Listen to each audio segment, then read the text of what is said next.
we go. In 3, 2, 1. Hello aviation aspirants, I Khushboo Agarwal welcome you all to Top Crew Aviation. मेरे पास ऐसे बहुत से सवाल आते रहते हैं कि मैम मैं 10th क्लास में हूँ या फिर मैंने 12th में ये सब्जेक्ट ऑप्ट किया है और मैं ग्रेजुएशन मेरा कंप्लीट हो गया है, तो क्या मैं एलिजिबल हूँ? I have a dream of becoming a pilot but I don't know if I am eligible और not. So today we gonna discuss about it, right?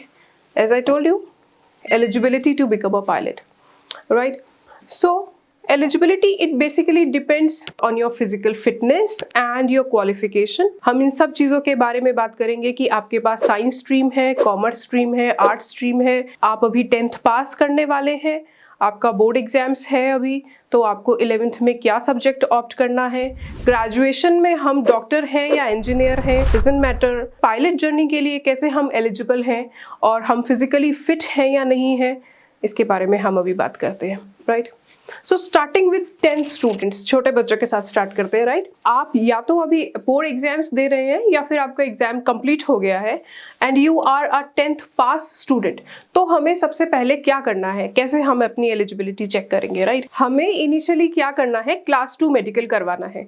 C, it's the first step. पहले step में हमारा full body checkup होगा। DGCA approved जो doctors होते हैं वो इस टेस्ट को कंडक्ट करेंगे हमारे लिए, right?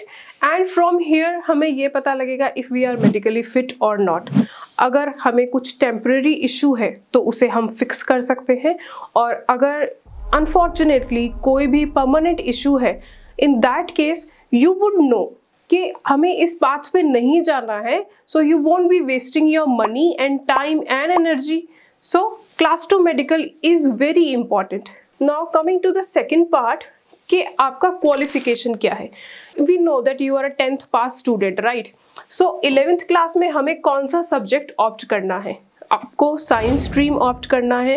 Reason being physics, mathematics and English, these are the 3 major subjects जो भी स्टूडेंट नहीं करते हैं अगर 12th और ग्रेजुएशन में अगर उनके पास वो सब्जेक्ट नहीं है, in that case what they gonna do is they will have to write the exam. सो आपको अभी से ही यही सब्जेक्ट ऑप्ट करना है, क्लास 2 मेडिकल करवाना है, then you can start your journey with us. We have a foundation course, we'll talk about it. 10th class की बात हो गई है।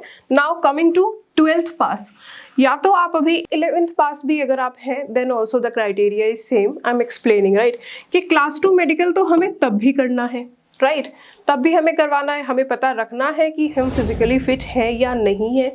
Second is regarding your qualification. आपने 12th पास कर लिया है बट विद कॉमर्स और आर्ट्स और किसी डिप्लोमा कोर्स से अगर आपने किया है, and if you have science stream तब भी हमने बायोलॉजी से पास किया है एंड विदाउट मैथमेटिक्स, तो हम क्या करेंगे?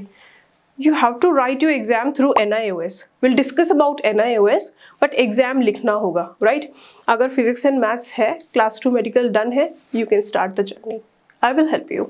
Coming to graduates, again same है as class 2 medical हमने किया है। साइंस स्ट्रीम, सी यहाँ क्या हो रहा है, सारा जो क्राइटेरिया है वो 12th पास पे डिपेंड कर रहा है। हमने ग्रेजुएशन में इंजीनियरिंग किया है, MBBS किया है, BSc, BCom, BA जो भी हम कर रहे हैं उससे कोई लेना देना नहीं है। मेजर थिंग इज कि आपने अगर 12th क्लास में फिजिक्स और मैथ्स पढ़ा है then you can start your journey, else आपको NIOS से अपना एग्जाम लिखना होगा। नाउ NIOS क्या है, राइट? और हम बात कर रहे हैं कि आर्ट्स से अगर हम हैं या फिर कॉमर्स बैकग्राउंड से हैं या हमने कोई डिप्लोमा कोर्स किया है तब भी हम एलिजिबल हैं, पर कैसे? एक तरफ तो आप बोलते हो कि फिजिक्स और मैथमेटिक्स बहुत इंपॉर्टेंट है एंड सेकंड हम तो आर्ट्स स्टूडेंट हैं, तो कैसे कर पाएंगे? What we gonna do is आपकी 12th मार्कशीट के साथ हम एक और सर्टिफिकेट इंटीग्रेट करेंगे, वो होगा NIOS का। हमने यहाँ से फिजिक्स एंड मैथ्स का एग्जाम लिखना है। नाउ आपके क्वालिफिकेशन के बेस्ड पे आप एलिजिबल हैं। अब हमें एग्जाम जब लिखना है उसके लिए कैसे होगा, हम एग्जाम कैसे लिख पाएंगे? DGCA एग्जाम्स क्या सीधा ही हो जाता है ऐसे ही? नहीं, हमें बोर्ड वेरिफिकेशन सर्टिफिकेट चाहिए। जो हमारा 10th और 12th का मार्कशीट है हमें उन्हें बोर्ड से वेरीफाई करवाना होगा। जो भी बोर्ड है कोई दिक्कत नहीं है, CBSE और योर स्टेट बोर्ड, कोई प्रॉब्लम नहीं है, बस आपको अपने बोर्ड से एक वेरिफिकेशन सर्टिफिकेट चाहिए। Now to write your exam, we are coming to the next part. Now to write your exam, अब हमें एग्जाम लिखना है तो हमारे पास एक एनरोलमेंट नंबर होगा। ये ऐसा आईडी है आपका जो पायलट जर्नी में आपके पास लाइफ टाइम रहने वाला है। एविएशन में आप एक आईडी नंबर से अगर पहचाने जाएंगे, ये वो नंबर है। देखो ये सब तो हो गई हमारी रिक्वायरमेंट्स कि हमने NIOS कर लिया है, बोर्ड वेरिफिकेशन सर्टिफिकेट हो गया है, कंप्यूटर नंबर हमें जनरेट करवाना है, पर ये रिक्वायरमेंट्स फुलफिल होंगी कैसे? Who will help you with this, right? Who will get your class 2 medical done? So we will help you with this and we will get your class 2 medical done.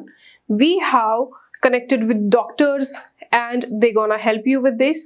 We will do your EGCA portal registration. We will upload your documents, right? Second is class 1 medical जो है वो भी हमें करवाना है. We will be helping you with this. Now coming to NIOS. अब जैसे हमने बात की थी कि हमारे पास तो 8 सब्जेक्ट है, फिजिक्स एंड मैथमेटिक्स तो हुआ ही नहीं है, NIOS से कर लेंगे, पर होगा कैसे? डोंट वरी, हर 2 महीने में एग्जाम होता है, आप आ जाओ, fill the form, will get your examination done, we will arrange your NIOS studies. जब हमारे पास तीनों सर्टिफिकेट आ गए हैं, 10th class certificate, 12th class certificate and NIOS certificate, तो हमें बोर्ड वेरिफिकेशन करवाना है। हमें अपना 10th एंड 12th मार्कशीट को बोर्ड से वेरीफाई करवाना है। So we will help you with your board verification as well and your computer number. I feel proud to tell you that we have applied more than 500 computer numbers.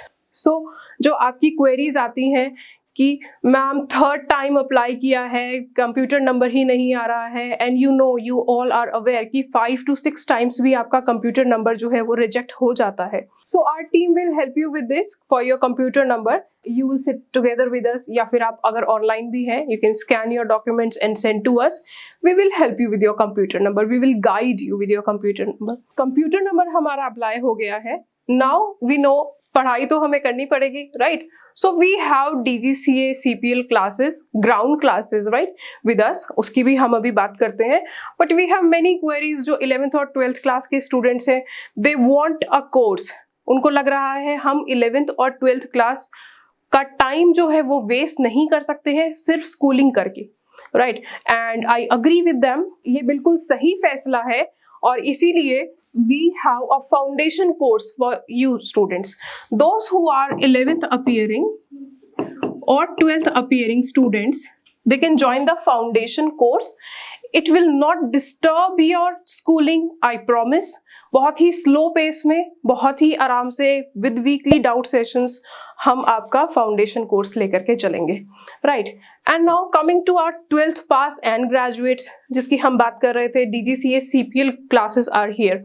So we will teach you all the 6 subjects of aviation, and the classes are available in both modes, online and offline modes, with complete study material. Complete study material means you will be having your concept books, your practice sets, mock test, and I'm glad to announce that we will be providing you with 20 hours free simulator practice as well. So I hope जो भी information मैंने आपको दी उससे आपके सभी doubts clear हो गए होंगे. If you are still left with any query, you can visit us and you can connect with me directly on this phone number. Guys, we have a huge team to help you here. We are here to help you with your qualification, with your medical certificates, your computer number and studies, right? So let's fly with TCA. Happy to help you here. Thank you so much.